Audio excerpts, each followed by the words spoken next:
수술이 필요한데 정말로 수술을 하지 말아야 될 경우도 좀 있거든요. 가장 많은 원인이 안녕하세요. 강철관절 조수현 원장입니다. 인공관절은 도대체 언제 받으면 될까요? 우리가 인공관절을 받기 위해서는 당연히 이제 무릎 통증이 심하고 관절염이 심한 상태여야겠죠. 무조건 아프다고 다 받을 수 있는 건 아니고요. 국내에서 인공관절 수술을 받기 위해서는 국민건강보험공단의 기준이 있는데요. 무릎 관절을 엑스레이를 통해서 보통 판정하게 됩니다. 초기 관절염부터 말기 관절염까지 4단계로 나눌 수가 있는데요. 국민건강보험공단에서 제시하는 기준은 KL 그레이드라는 기준을 따르고 있고요. 이건 엑스레이로 확인이 가능합니다. 4기라고 보통 하면은 연골이 다 닳아서 없어져서 뼈하고 뼈끼리 붙어있는 상태가 4기 말기라고 볼 수가 있고요. 3기는 KL 그레이드 3라고 하는데 관절 간격이 현격하게 좁아져 있고 골극이라고 해서 뼈가 삐죽삐죽 튀어나와 있는 게 명확하고 경화현상, 즉 뼈에 그 연골이 닳음으로 인해서 단단하게 변하는 것들이 엑스레이상에서 확인이 되는 그런 상태라고 볼 수가 있습니다. 또한 환자분의 나이에 따라서 좀 기준이 다 다른데요. 보통 65세를 기준으로 해서 65세 이하에서는 KL 그레이드 4, 즉 관절염 말기 환자에게서만 수술이 가능하고요. 65세 이상에서는 보통 KL 그레이드 3나 4 이렇게 기준을 나누고 있습니다. 대부분의 이제 환자분들께서 무릎 통증이 있는 경우에 많은 치료를 하시잖아요.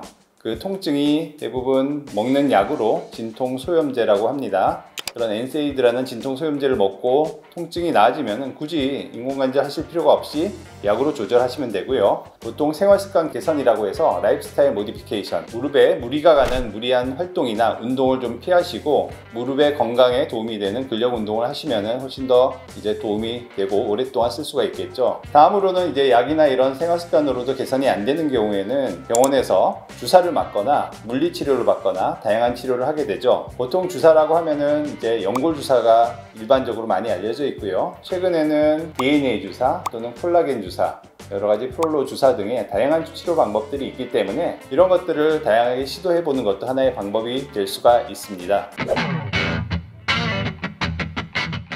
그럼에도 불구하고 여러가지 보존적 치료나 자기 관절을 살리는 치료가 이제는 효과가 없어가지고 이제 통증을 견디지 못하는 경우에 인공관절을 선택할 수가 있습니다. 수술이 너무 무서워서 또는 비용 부담이 돼서 이 수술에 대해서 선택을 안 하거나 거절하시는 경우가 굉장히 많은데요.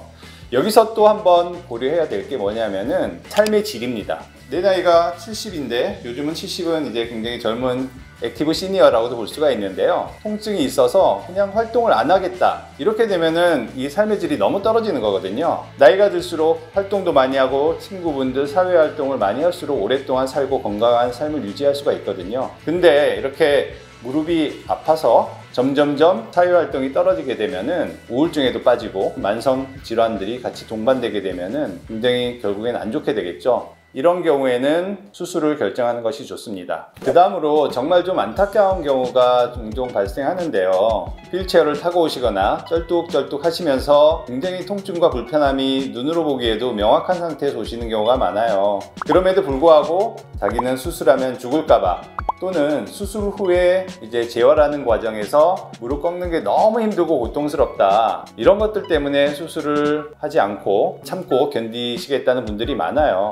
하지만 요즘에는 이런 여러가지 무통 수술 기법들이 많이 좋아졌고요. 이 개인 맞춤형 인공관절의 선택이라든지 이 수술 술기에 따라서 재활이 옛날보다는 많이 좋아졌기 때문에 그런 것들은 이제 고민 안 해도 되지 않을까 라고 여기서 조심스럽게 말씀드리고 있고요. 실제로 제가 직접 손을 잡고 병실에 올라가서 제 수술한 환자들이 어떻게 재활하는지 얼마나 수술 후에 편해 하시는지를 직접 보여드리고 그분들과의 얘기를 통해서 조금 더 안심을 시켜드리게 되면은 수술을 결정하게 되는 경우도 있기 때문에 이런 부분도 한번 참고하시면 좋겠고요. 반대로 정말 수술이 필요한데 정말로 수술을 하지 말아야 될 경우도 좀 있거든요. 가장 많은 원인이 연세가 드실수록 심장 기능이 좀 떨어지는 경우가 많아요. 그래서 심박출량이라든지 산소 포화도라든지 이런 심장의 기능이 굉장히 좀 약해진 경우엔 사실 수술이 힘들기 때문에 이 기저질환을 먼저 고치거나 회복 기간을 가진 후에 수술을 하자, 이렇게 말씀을 드리고 있고요.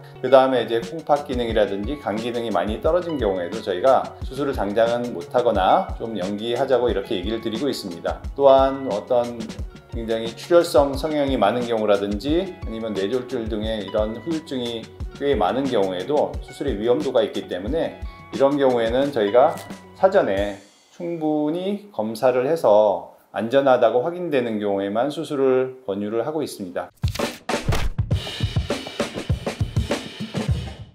자, 이상으로 지금까지 수술을 언제 하고 어떻게 해야 되는지에 대해서 설명을 드렸습니다. 저는 강철관절의 조수연 원장이었습니다. 감사합니다.